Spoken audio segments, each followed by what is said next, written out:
we are all making meaning out of facts? And is there another way to look at the situation? This is how you overcome the obstacles. Is there another way to look at the situation that makes you more powerful? Hello, and welcome to episode 2 of the first season of Change in You. Our season is all about how do you overcome challenges or obstacles to making change. And this conversation that I had with Dr. Constance Scharff is absolutely perfect. She is a doctor, an author, a researcher, and her work really started in exploring addiction and trauma. And today she does a lot of work looking at the relationship between climate change and trauma, which I think is so interesting. And a common thread that has run through all of her work is story. The stories we tell ourselves, the roles that stories play in shaping our reality, and how you can change your story to make change in your life and in your community. I could have spoken to her all day long, and I just had so many more questions, but she shares some really, really fantastic examples of how stories shape our world. And I'm so excited to share it with you. So without any further ado, my wonderful, wonderful conversation with Dr. Constance Scharff. Dr. Constance Scharff, welcome so much to the podcast. I'm so excited that you're here. I'm very glad to be here. Thank you for having me. So jumping straight in, do you mind sharing with me and with us a little bit about your work? So I am a mental health researcher. I specialize at the intersection of addiction and trauma. I think that those are two issues. They're separate issues, but very much related. I also, over the years, have focused on complementary therapies. So things that we can do in addition to talk therapies and different forms of psychotherapy to improve treatment outcomes. And in the last couple of years, about the last 2 years, I've really become interested in the relationship between climate change and trauma, and climate change and mental health issues, and the complementary therapies and indigenous ways of addressing mental health issues that can be used, because climate change is, as we've seen this summer, is obviously happening. Right. Yeah, I'm so excited to ask you more about that. But before I do, tell me a little bit about how you got to the work, your journey to the work that you do. Sure. So there's a joke in a lot of doctoral programs. I have a PhD in transformative studies, which is the study of change. How does change occur? And I look at addiction because I think it's one to go from addict to sober is one of the greatest, most profound changes that a person can go through. But there's a joke, and it says that most research is me search. So I was sober when I was in graduate school, and a lot of veterans were coming back from the wars in Iraq and Afghanistan. And I would see them at different, mutual aid meetings, and they weren't getting sober. And they had the same kind of trauma I have. Also, in addition to addiction, I had early childhood, very difficult trauma. And so I related to these individuals, and they weren't getting better. I was, 9 years sober. I'm over 25 years sober at this point, but I was like, 8, 9 years sober. They're coming back from the war. They're not getting sober. I was mildly suicidal all the time, very depressed. And one of the veterans killed himself. And I was really, and he had a wife and an infant child, very young. I think he was 23, 24 when he died. And I thought, there has to be something better. There has to be better treatment for us, because I'm sober but miserable, and these guys are dying. And so I changed everything that I was doing in graduate school. I was actually looking at international development and climate change and things like that. I switched all that up and went fully into mental health. And since then, I've really been looking at how do we get better outcomes. And I also am a writer. I if I didn't have to have a day job, I would just write. And so, although I love my day job, but, you know, I started looking at how stories affect us. And so, in terms of complementary therapies, my specialty is stories and storytelling. That's so interesting. And what we're mostly going to be talking about today is stories and the role that stories play in our worldview. And if you want to change your worldview or you want to change your experience, how can you change the story that you're telling yourself? So to start off with, how do you define story? So it's interesting, before this interview, I pulled up the Oxford definition of story, and it says this. It says, a story is an account of imaginary or real people and events told for entertainment. Which I'm like, So we put imaginary people for entertainment is really the focus of the first definition. And the second definition is an account of past events in someone's life. So history or her story, right? His story or her story, or in the evolution of something. So the story of modern science or the story of modern farming. So those are, two definitions of stories. I think I'm fascinated that Oxford chose this, that it has to be for entertainment as the first definition, because that's not how our brains work. Our brains are designed to take different facts, different observations that we have, and to put them together in a story, in a tale, in the evolution, to create meaning. A story is an amalgamation of information to create meaning, whether that's real fiction or nonfiction, right? Real or unreal. And we can make the argument that some fiction is perhaps more real than some history. Harry Potter would be an example, but because it has more impact on us.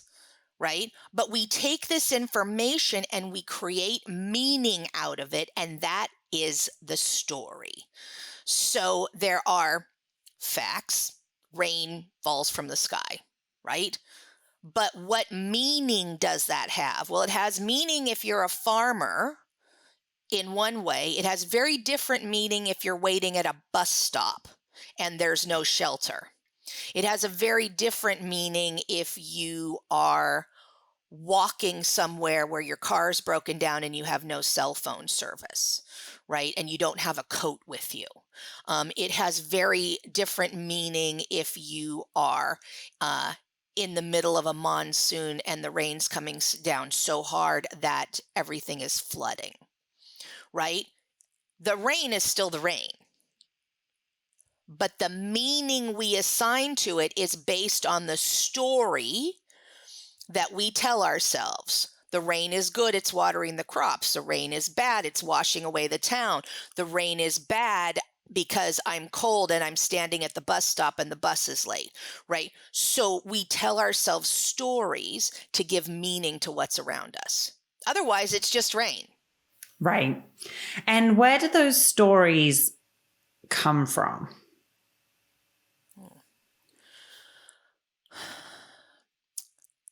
They come from a couple of places. Some of it is our internal experience. So I was sexually assaulted as a child. That's just a piece of information. I was sexually assaulted as a child, but I overheard the person who assaulted me say, I don't want to have sex with fat women. So my internal experience was, maybe I can protect myself if I gain some weight. Right? So that came from two sources. Number one is my experience of not wanting to be sexually assaulted, and from an external source of, this person saying, oh, I wouldn't sexually assault a fat person. I wouldn't sexually assault someone who was in a larger body. And for years I believed that. And then then at another point I was like, someone said to me, that's not true.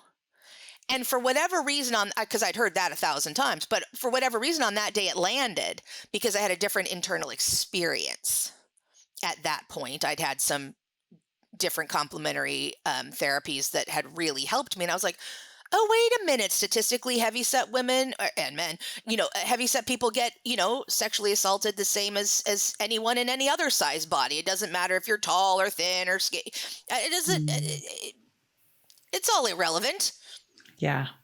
But it was a story that you had. If you watch, My 600-Pound Life, Mm-hmm. a lot of those people, almost all of them are married. Mm-hmm. I was like, oh, so we make things up to make situations make sense. Got it. And presumably a lot, if not all of that is happening on a subconscious level. I would say almost all of it. Yeah. It really takes a lot of therapy to be aware of how we get in our own way. I mean, I think the biggest problem for anybody is that we're just not aware of what we do to ourselves and how we get in our own way and so on and so forth. So I would say it's almost all subconscious. I mean, not always. When I was drinking, I knew that I was drinking not to feel my feelings. Yeah. I knew I was dying, but it didn't seem real. Right. Didn't seem real because, again, I tell myself, well, it's not that bad. Yeah. Yeah. It's like people who, shoot heroin. There's so much fentanyl now mixed in. The odds of you dying are very high, but they're not going to die this time. Right. And it's not going to happen to me this time. And listen, sometimes I don't want to feel my feelings and I eat ice cream. Mm-hmm. And I do that because I know that the consequences, they're there, but they won't be immediate. Right. I'm not going to overdose and die and go from having, 2 servings of ice cream. Right. But if I have 2 servings of ice cream today and tomorrow and the next day and the next day and the next day, 10 years from now, the doctor might say to me, oh, honey, you've done too much damage. We can't fix it anymore. Right. So when you're serving yourself the ice cream, the story isn't I'm hurting my health. The story is I'm making myself feel better, or I deserve the ice cream, or I want the ice cream. And there won't be any consequences now, so it's okay. Right. And listen, sometimes that's true. Yes. In the sense of there's I live in a resort community. A lot of people come up here for the summer because it's one place in Washington State in the summer it's not raining. And it's right on the coast. So there's a little shop that sells candy, ice cream, cookies, popcorn, and snow cones. So once a year, I go to the store and I get a snow cone. Is eating a snow cone once a year going to hurt me? No, it is not. Right. If that was the only treat I was getting, right? But I had a snow cone last week, and then, yesterday I had ice cream, and tomorrow I might have a piece of cake, and then, well, it's cumulative. But that's not the story I tell myself. The story I tell myself is it's perfectly acceptable, and it is. In truth, it's perfectly acceptable to have a snow cone once a year as a treat.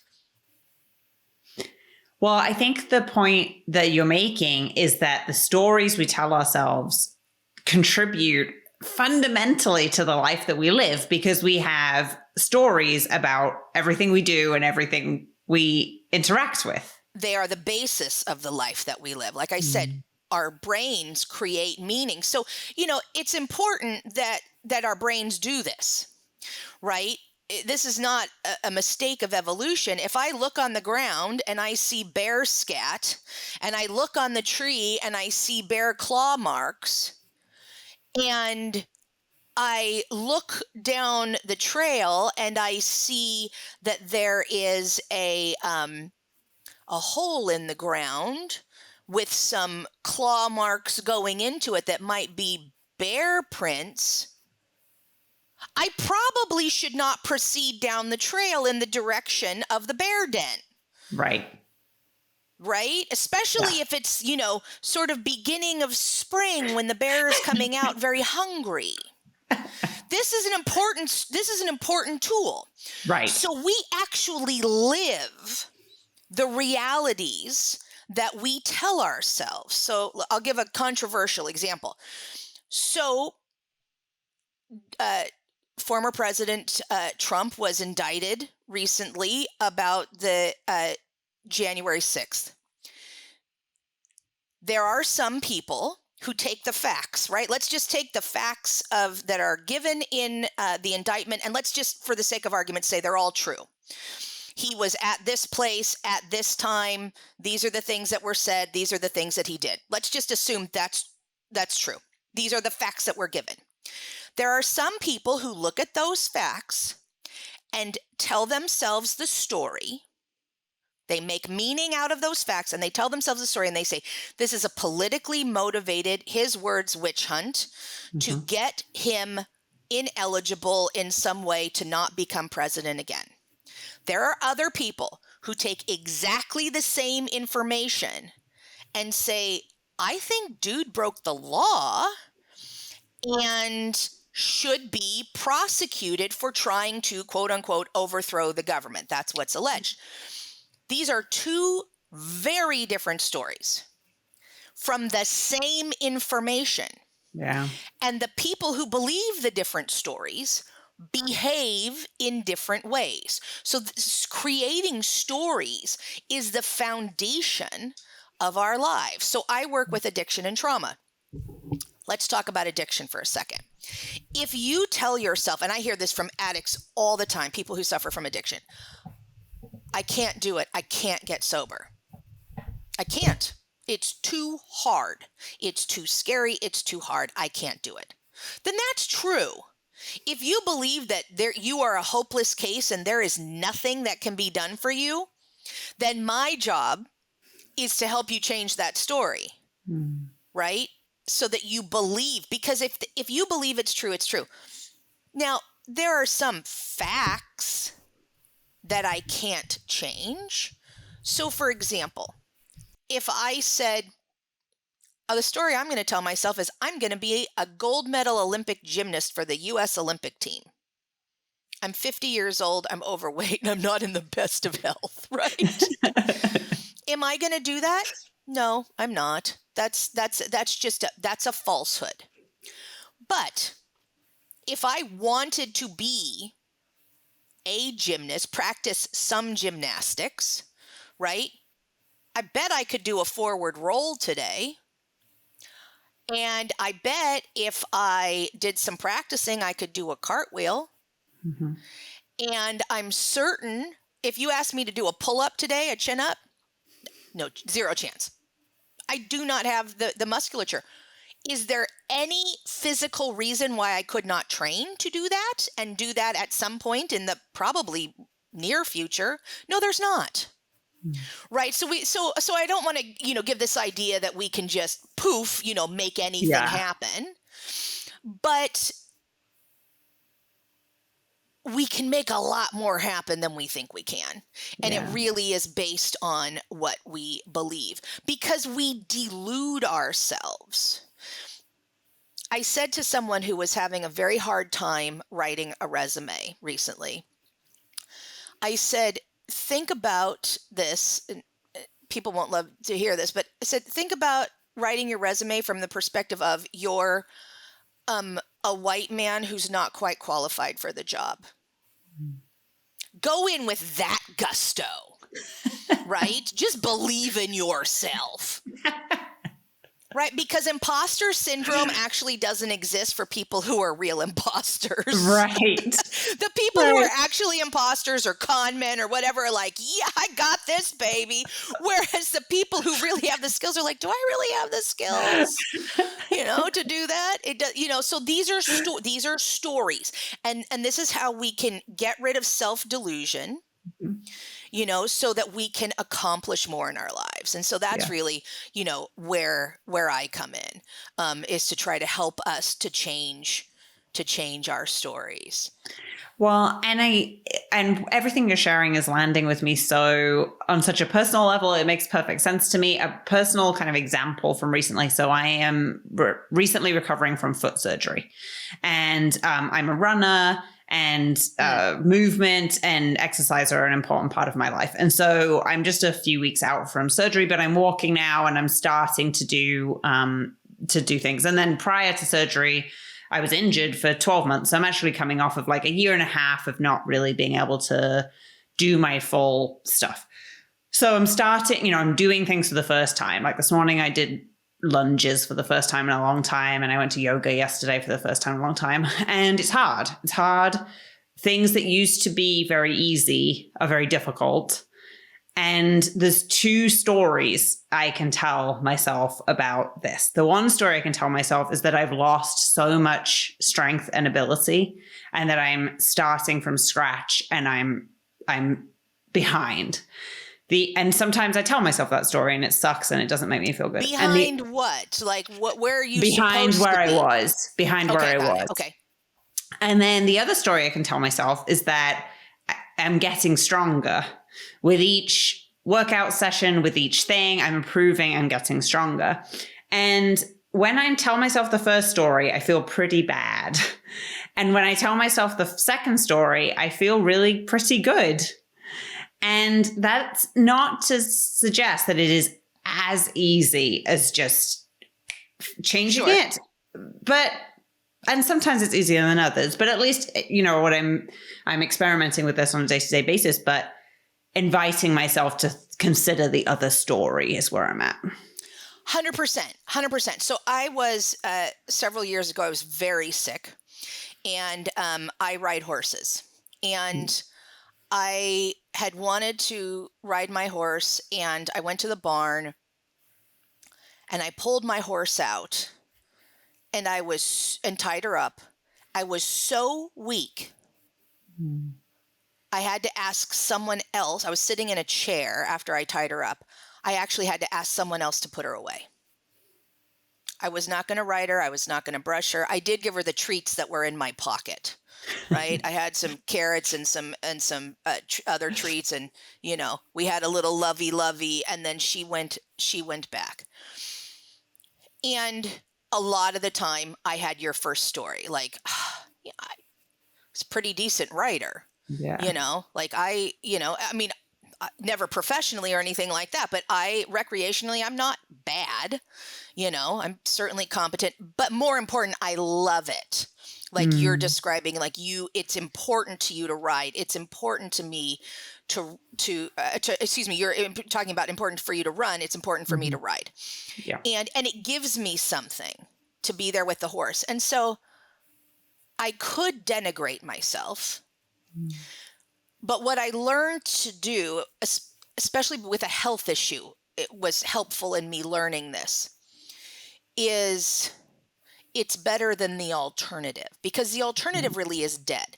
When people are like, I'm like loud and proud. I'm like, I turned 50 last year. I'm going to be 51 next month. Right. And people are like, it's a little old, sweetheart. You're getting a little long in the tooth. You're getting a little up there. And I'm like, yeah, but the alternative is dead. And being an addict, right? Being an alcoholic, I understand, because I got this close to dying a couple of times. I understand that all of my recovery, this last 25 years, is gravy. Yeah. And instead of focusing on, I get it. I tell myself the first story a lot. I'm a human being just like you. I'm like, oh my God, why'd you do that? You did a terrible blah, blah, blah.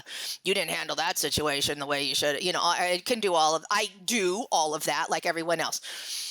But what I've been training myself to do so that I have a better outlook. And I grew up, I was the goth kid, like the emo, like very, all white.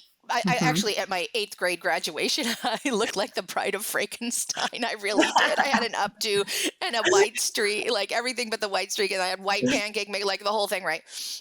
So I love to go down and be sad. And I get that place, and I kind of revel in that place. But I'm like, oh, wait a minute. in the last 25 years that I, should have been dead from addiction, I have traveled all over the world. I've lived amazing places. I lived in India. I lived in Kenya. I've lived in the UK. I have been everywhere I want to go. I wanted to see this. I wanted to see the Sphinx. And I was Mm. so sick when I was in Egypt from this disorder that I'd had that kept me from riding my horse. And my guide basically put me in front of this Sphinx. I'm smiling from ear to ear. He thought I was actually going to die because I was bright red, sweating. He's like, "Here's water. Let's take the picture. Let's go." I've gotten to do this. I've written books. I've won awards. My books. I had a best-selling book. I always wanted to be a novelist. I have a novel coming out. I wanted to be a PhD. I did that. I have had the opportunity to do so many things. Mm. And so that's when I'm, not feeling so well. Yeah. Right in here, telling ridiculous stories. I'm not worth it. I'm not good enough. I don't deserve, whatever. Then I remember that. And I also tell myself the story that I have a responsibility and an opportunity to help other people who do not get to share their stories. One of the beautiful things I've had an opportunity to do is live with indigenous and tribal peoples all over the world. They've let me live with them, and I get to hear their stories, and I'm like, well, that's not what I learned. And thank you for sharing some, information. And I get to have the opportunity that any table I sit at, they get to sit at too, because I'm going to open that door. But if I'm, a POS and not worth it, then not only do I sink, they don't get the door opened. And I only get to sit here because somebody else told themselves a story that I deserve to sit at the table, that a woman and a Jew and a gets to sit at the table too. And so I think that, link in the chain, that's part of my responsibility. Well, and you hit on something really important there about the stories that other people tell themselves and how that impacts our communities. But before we get there, because there's I think a $1 million question in the conversation that we're having is if the story, you said we live the realities we tell ourselves. It really struck me. So if you want to make change in your own life, how do you change your story that you're telling yourself? So I don't know what capital T truth is. What's the nature of the universe? Does God exist, and what does that look like? If there is some sort of I don't know. I think probably Big Bang, that sounds good to me, but do I know? I have no idea. Yeah. I look at what I call little T truths, because there are some things that are just straight up fictions, right? People who say are Holocaust deniers, the Holocaust that didn't happen. Well, no, it did. That's there. So there are again facts, right? And so I want to work within facts, but then there's what I call little T truths. Is it true enough to recast the information? Okay. Yeah. So truth and reconciliation, right, which comes out of the African continent, really, used in Rwanda, used in South Africa, used after horrible, horrible situations. Does sharing my experience of a situation to a person who has harmed me, how does that shift my experience and my emotional state and my story? So, there are people who have had a loved one murdered. And they'll say to, especially, it really gets me when it's a parent, but they'll say to the person who's, maybe the person admits it, right? Let's take all the ickiness of court system out of it. you admitted that you murdered my child. Mm-hmm. There are some people who genuinely are like, I forgive you. Mm-hmm. Because it changes, doesn't make any difference for them. They're going to get whatever is happening with courts and all of that. It changes my experience. So with addiction, this is really important, not so much for, well, also for the addict themselves, but really for the family. So one of the ways that we have familial breakdown, family breakdown in with addiction is that people who suffer from addiction hurt other people. They don't necessarily mean to. Most of the time, they don't mean to. But you get in the way of our drinking, which I have to do. When I'm drinking, I have to drink biologically, psychologically, spiritually. I need a drink. And if you get in the way of that, you're probably going to get hurt. Example. Mm-hmm. You invite me to your wedding knowing that I am an alcoholic, active alcoholic. But you say to me, well, but don't drink at my wedding because I don't want you to act a fool. Well, that's like saying to someone, don't have diabetes at my wedding. Right? Yeah. Now you might say to someone who has diabetes, don't eat the cake because I don't want you to, have your blood sugar rise so much that you have to be rushed to the hospital. But if they did eat the cake and did have to be rushed to the hospital, people would say, ah, and you'd write it off, right? The bride might be mad because all the attention's now, on someone else and not her. But it's the same thing. If I'm going to go to your wedding and you know that I'm drinking, I'm going to either try not to drink, in which case I'm going to be sick at your wedding, or I'm going to try to drink just a little, in which case I'm not going to enjoy your wedding. I may or may not show up. I may or may not show up on time. And if I can't control my drinking, well, then I might just pass out in the corner, or I might pee in the middle of the dance floor. I don't know. Something's going to happen. And you're going to be mad. But you're mad because you're telling yourself an untrue story. You're telling yourself a story.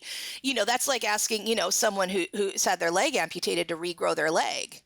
You can only come to my wedding if you regrow your leg. Well, that's not going to happen. So it's not like cancer where the behaviors of the person with cancer, right, going to the hospital and having chemo or radiation or whatever, doesn't overtly hurt other people. Unfortunately, with mental health problems, with addiction, with trauma, other people get hurt. Yeah.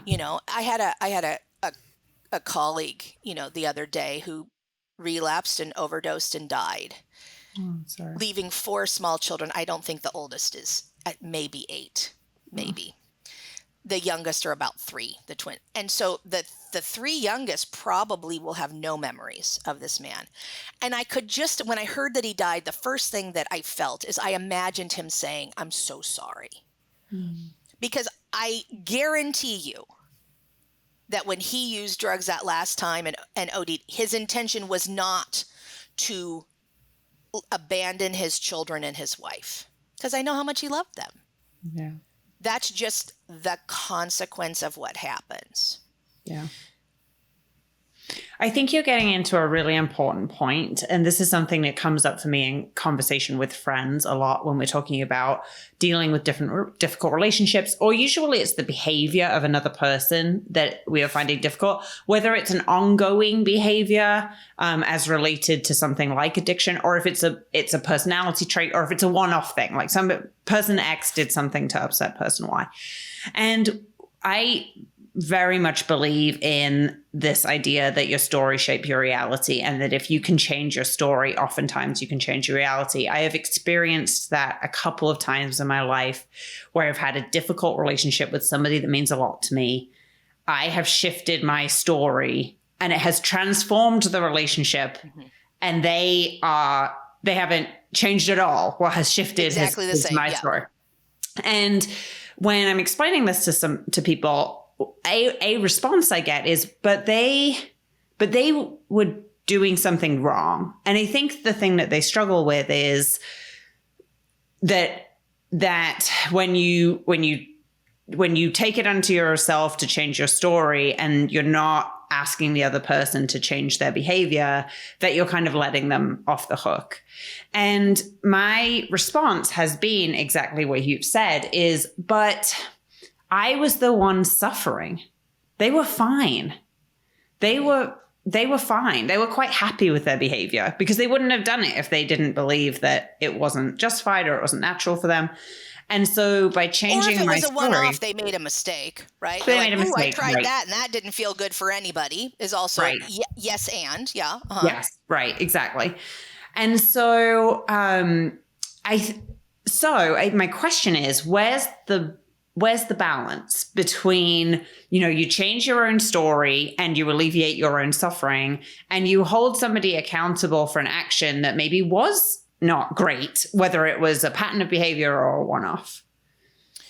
So I think the hook here is this other person that you're talking to is their story, because the idea is there's a judgment. They were wrong. Right. So now you've got a third party in this situation, or even yourself, they were wrong, right? But it's usually a third party who's making a judgment based on their own perspectives and stories. Okay. So I think the question is, what is best for us in terms of the story? So I have a cousin who had a daughter who was a heroin addict. And mom wanted daughter to come to her wedding. She was getting married. And daughter was actively using. And mom said to herself and to her partner, she said, okay, my daughter's actively using. I know what that's going to look like. She's going to try. But it's more important to me to have her at the wedding than it is to say, you know what, I don't like that you're using, because obviously she didn't like that she was using, and keep her away. At the wedding, the woman's trying, right? She shows up, she's trying, but she did have to take some heroin before before the wedding. She goes on the nod, right? So she starts to fall asleep. And she starts to lean forward in her chair, which happens when we fall asleep, right? She starts to lean forward in her chair, and one of her breasts pops out of her dress. Oh, no. Right in front of grandma and the whole, thing. Yeah, I can just imagine it. Well, she was sitting next to the bride's uncle, right? Her great uncle. She's sitting next to the bride's uncle. And he looks over at her. And he pushes her back gently, but pushes her back in her chair and pops her boob back in her dress. And everybody went on because she's doing the best she can, in the same way that, if Grandpa Joe fell asleep, or Grandma who has Alzheimer's and doesn't remember who the heck is getting married, right? But we still bring them anyway. She died shortly after that. Mom is very grateful that she had her at the wedding, that she has that memory, that her memory is not, horrifying. That, not only did I lose my daughter, but she didn't even get to be at, a very important day in my life. Right. So is the person harming you? In this case, daughter's doing the best she can and isn't harming mom. Mom says it's more important that we have this memory, right?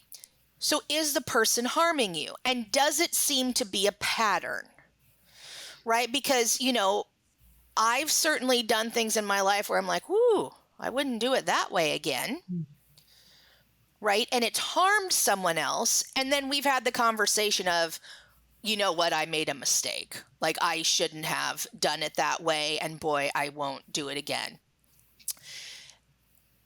And, and then you get to say, how important is this relationship to me? I heard I want to say big time rapper. I don't remember who to give the appropriate credit, but it wasn't me.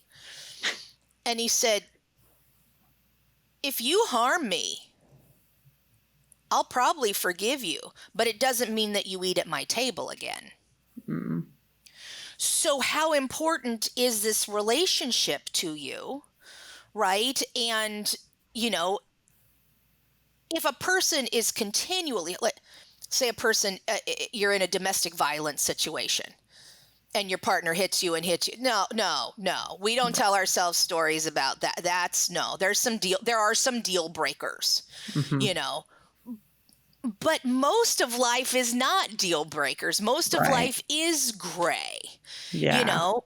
So if I know you're active in addiction, you don't stay the night at my house. Right. But if you do and you steal my jewelry and pawn it, Mm-hmm. that's kind of on me. Yeah. So we have to figure out what hurts us Mm-hmm.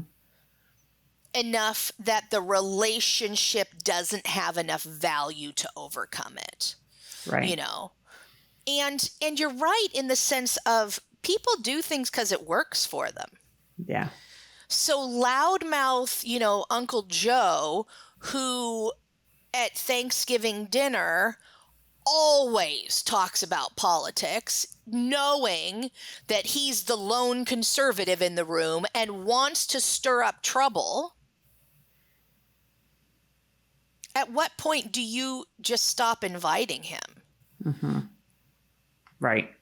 Because you can Yeah. all There's tolerate it to a certain extent, but at a certain point, it's like, right. and then, I can't tell you what that balance is. Right. Well, and there's definitely an intersection between story and boundaries and the choices that we make. And absolutely, for sure. And so, what we're focusing on in this season of Changing You is how do you overcome obstacles to change? So, if there is a story that somebody who's listening has, and it is an obstacle for them, whether it's change in their own life, in their family, or in their community, and they know that they might suspect that the story's getting in the way and they're not quite sure what to do about it, how would you advise them? So I think the first thing that we have to do is identify what the stories are, because most of us are blind Yeah. to our stories, right? You know, uh, if I tell myself, you know, uh, I'm I might not acknowledge to myself that I'm overeating at dinner because I'm upset, not because I'm actually hungry. Mm-hmm. You know, like, is it reasonable to have one sandwich for lunch? Yeah, most people would say sure. Is it reasonable to have two sandwiches for lunch? Yeah, depending on the circumstances, sure. You know, but I'm the only one who can discern whether I'm hungry or whether I'm eating my feelings, right? Mm-hmm. Mm-hmm. So, but I think that the thing to acknowledge is that we are all making meaning out of facts. And is there another way to look at the situation? This is how you overcome the obstacles. Is there another way to look at the situation that makes you more powerful? And part of that comes in connection. Because so we're learning in addiction treatment that the solution for addiction isn't actually the opposite of addiction, isn't actually sobriety, it's connection, right? Mm-hmm. That there were these rat studies, and the initial rat study was, if you put a rat in a cage and you gave them cocaine water, heroin water, whatever, they would drink that until they died. And so people were like, wow, this is really addictive. Then another guy came along and he said, well, if you were in prison and miserable and in isolation, why wouldn't you drink the cocaine water, right? So he said, what if we made a rat paradise? So there's lots of rats live in community, by the way. So there's lots of rats, and they have rat wheels and plenty of food and recreation and all the things and rat friends. And they have drug water, heroin, cocaine, whatever. They'll very often taste it, see what it is, right? But they don't drink themselves to death. They don't use until they die. Why? Because they're in communities. And when you go to and you talk with people from, indigenous communities around the world, everything for health and healing is based on connection. So there's a group in northern Kenya called the Samburu. And there was a disease, they're herders, cattle, love their cows. There's a disease called rinderpest, which came through and wiped out everything. Everything. So what do you do when the only way you know how to feed yourself is gone? Right. And if you're a herder, you can't just plant some crops like A, where are you going to get the seeds? B, where are you going to get the water? Then they have to grow, but y'all dead. So their way of being in the world is gone. Yeah. And there's a story of how, because they did survive, there's a story of how they survived. And there was one cap full of milk. So most herders don't eat a lot of meat. They mostly drink milk, right? So there's a cap full of milk. And everybody gets the littlest sip from the capful, and they're going to live or die together. Well, one guy freaks out, and he's like, there's only one cap full of milk, and he grabs the milk and he swigs it down. And the story is the tribe survived and he died. Why? Well, you could go, is that how it happened? I don't think so. But, but that's the story. The story is we survive together. The story is we make sacrifices for each other. I remember in the Ethiopian famine, the elders of the community walked around and they put crosses made of ash on people's heads, and they put them all on themselves. They're like, we're old, we've had a life, we're the least likely to survive this. But so there's that community, understanding, there's self-sacrifice, and there's connection. I was with the San, the Bushmen of the Kalahari in Namibia. And, they get together when someone's not feeling well, and they sing and they dance and they clap and they tell the person how much value they have. Right? So there's this connection that happens, as opposed to an isolation, right? And why did the guy who drank the milk die? Because he expected to. He expected to die. That was his narrative. His story was that he was going to. Again, can you positive think your way out of cancer? Unlikely. But if you don't have a good attitude, your outcomes are going to be much poorer. Yeah. Right. Right. So that's, really what we have to play with is what is the truth and how much, the lottery, right, recently has been around $1 billion. I don't generally play the lottery. And I think your chances are like 1 in 330 million or so. So if every person in the United States, right, one person in the whole U.S. population is going to win the lottery. But I'm like, when it gets to $1 billion, is it worth the $2 and the hope? Maybe you're not going to win if you don't buy a ticket. You don't win if you don't play. So but that idea of you don't win if you don't play, that's this idea, right? Of how do we change our story is I've got to be in it to win it. I've got to have the most positive outlook I can. Like I said, if I believe I can't do a pull-up, I can't do a pull-up. Right. But if other people tell me, you got this. So I haven't, my novel's coming out probably in October. Okay. And the people who've been reading it are like, this is amazing. Like, this is great. Like, I haven't had it, right? Any bad feedback. I'm like, this is exciting. I mean, who knows how it sells? Like, all that's out of my control, right? Yeah. I wrote a really amazing book. And this isn't the first one. All my books have won awards in the past. Like, they're really well received. Like, I did that. So I could go down that rabbit hole of, I'm not good enough. I used to write for Psychology Today, and they used to be able to put comments. They can't do it anymore. But I wrote a very controversial article once on kratom. And I would get all these responses. The number one response to this article was, "You're fat." I'm sorry, did that make me wrong?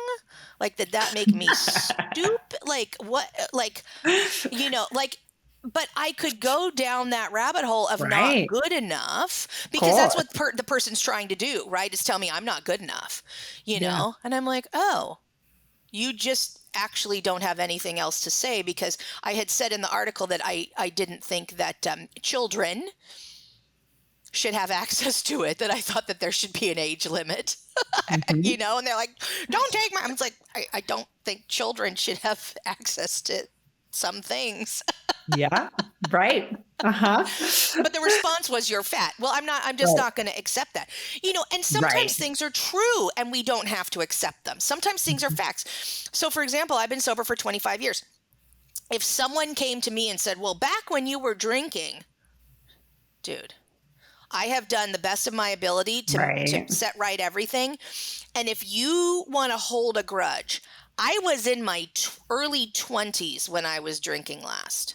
Yeah. Did you ever do something stupid or foolish or that you thought better of after you did it when you were in Yeah. your 20s?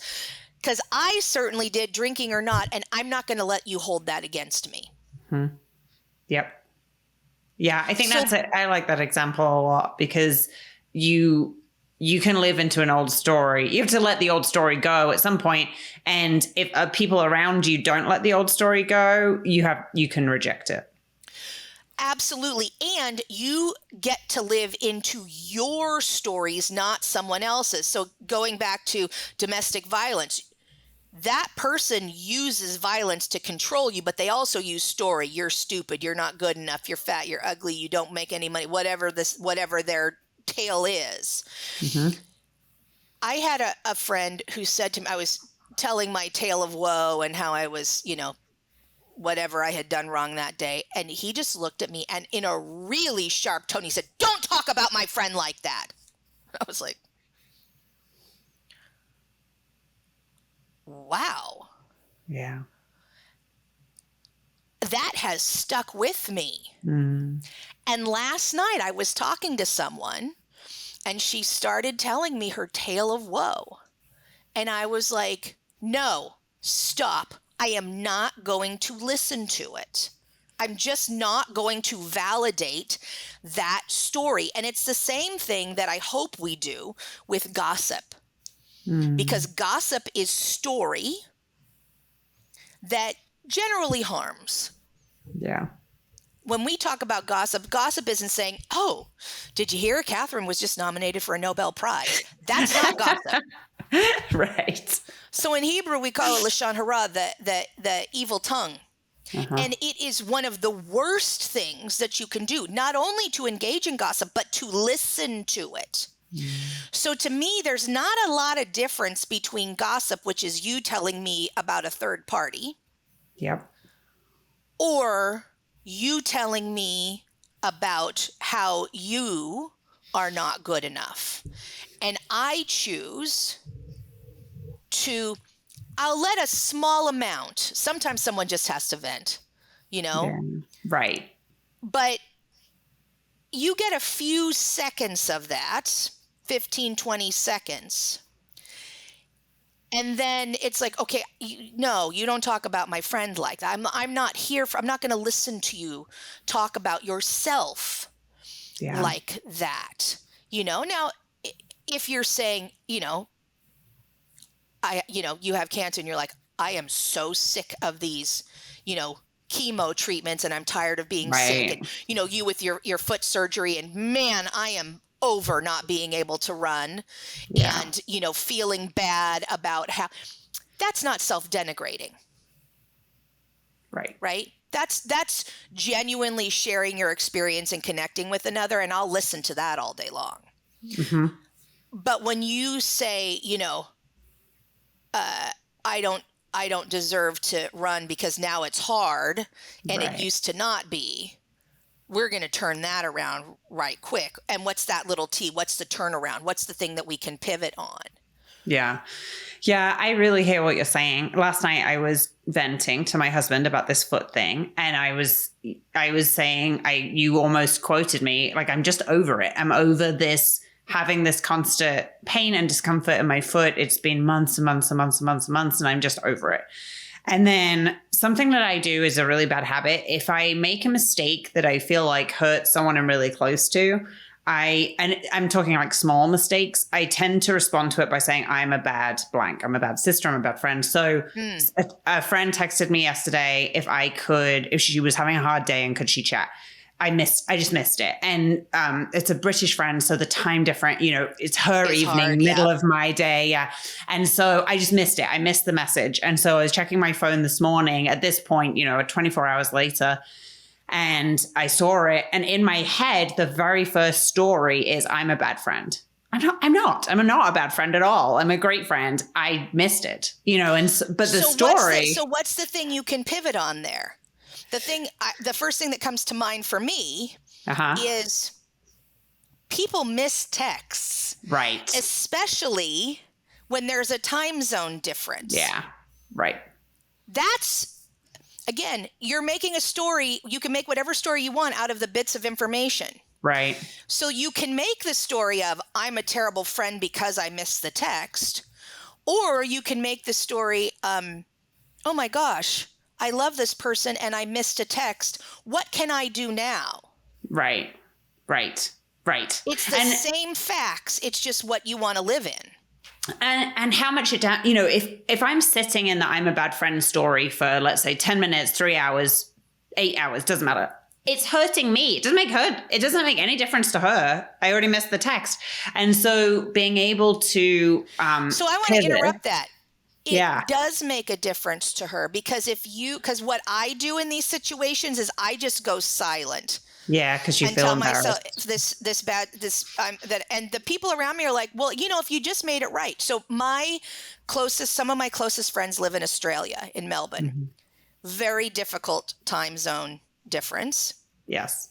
And when I was in a point in my life where I was very depressed, I would reach out to them sometimes. And first of all, if it's the middle of the night for them, they are not going to get the text.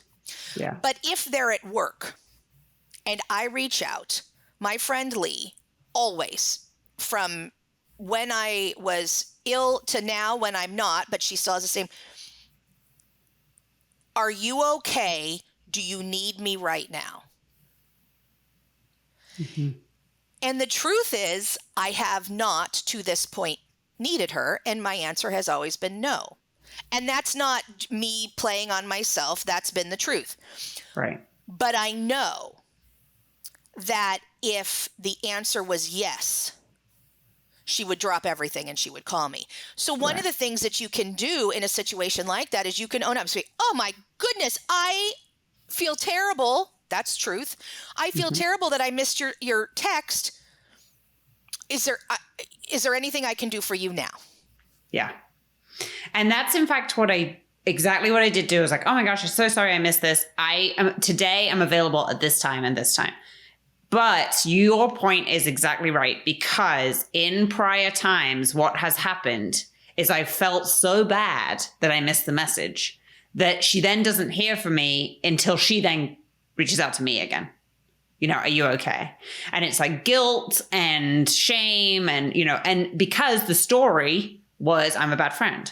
I'm a bad friend. She doesn't deserve to hear from me. That's exactly right. But maybe a better story is, I'm a human being.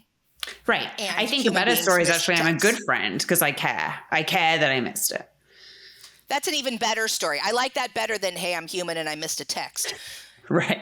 Because the truth is, little T truth, you probably are. You do care. Right. Exactly. You do care, which is why she reaches out to you again.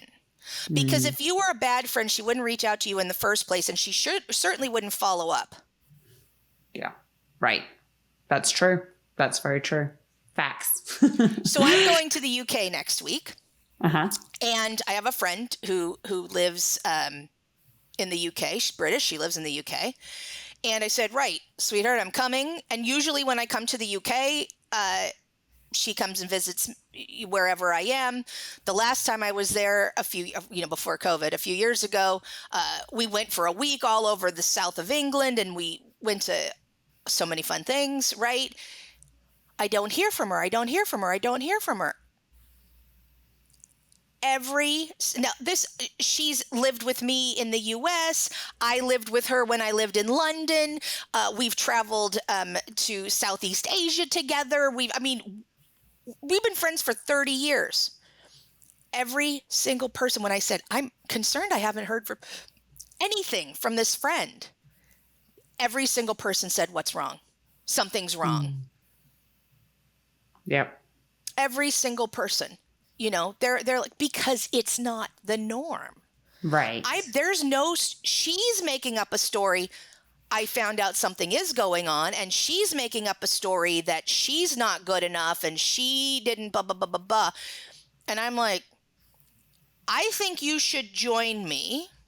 Yeah. She's like, well, I'm only available for 2 days and I'm not real well at the moment. And blah. I was like, I think you should join me because we've been friends for a long time and I don't care. Mm-hmm. If you're sick, then I'm going to get a hotel with a pool rather than a hotel without a pool, right? And I'm going to make sure. She went to Paris with me once I was giving a presentation. Mm-hmm. I showed up in England with like a few hours of a layover. They hadn't built the London Eye when I lived there, so I wanted to go on the London Eye. Uh-huh. She came and picked me up from the airport, drove all the way into town. We went on the London Eye, which she got tickets for, drove back to the airport to get on a flight to France. For me to give a presentation, I'm sick. Yeah. I get to France and I am sick. Honey goes out and she gets medicine for me and brings it back to the hotel and makes sure I have room service. And then she goes out and sees Paris. Mm-hmm. Right. She's not a good enough friend. Right. I'm not going to make changes to see how we get so discombobulated with these erroneous stories that we tell her, especially if we're saying, I'm not good enough, Right. With addiction, one of the things that we see is parents who have, been using when they have children. And they say, well, I've hurt my kids. Well, yeah, okay, yes.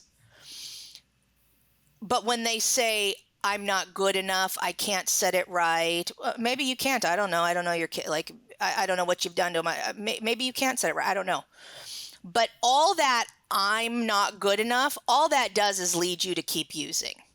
Yeah. But on the other side of that, anytime I have seen someone who is trying to get sober and they lose their kids, they lose custody of their children, especially if it's absolutely no contact, they very rarely make it because they lose all hope. Yeah. Right. And so, not that some people, of course, there's always the outlier, but they just don't get better. And then that's no good for the kid either. Right. Because then they see mommy, daddy, go off on this thing. So these stories that we are not deserving of basic human connection, love, support, understanding. Yeah. They don't serve us. Now, other people will manipulate that, to have power over you. But those are not self-serving. Those do not serve you well. Absolutely. Well, Dr. Constance Scharff, thank you so much for this conversation. It has been so incredible. And I think you've given us just so much fantastic information about becoming aware of our own stories and really being the author of our own story, because that's what it's all about. It is. Thanks so much. Thank you for having me.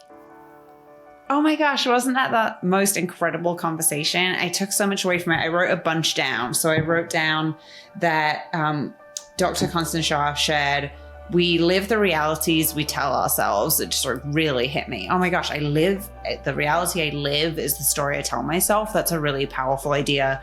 It means that I can change it. If you change your story, you can change your reality. And it's not easy. It's not an easy thing to do, but I think it is a pretty powerfully simple concept that I really want to think about more. She said, stories are the foundation of our lives. And then she said, if you believe it's true, it's true. And I just thought that just very, very really made me think about how story threads through everything that we do, and how when we change our story, we really can change an obstacle or we can overcome an obstacle that gets in the way of living the life that we want to live. Another thing she said that really struck me was she said that gossip is story that harms. And that is true if I'm gossiping about somebody else to a third party, but it's also true if we're telling ourselves a story about ourselves that is negative. It's sort of self-gossiping, and it's a story that causes harm. And really thinking about how self-story or self-gossip is harmful in that way, and how we can really start to change it is a really, really powerful idea. For any of you that subscribe to my newsletter, and if you don't already, you can sign up at katherinealonzo.com.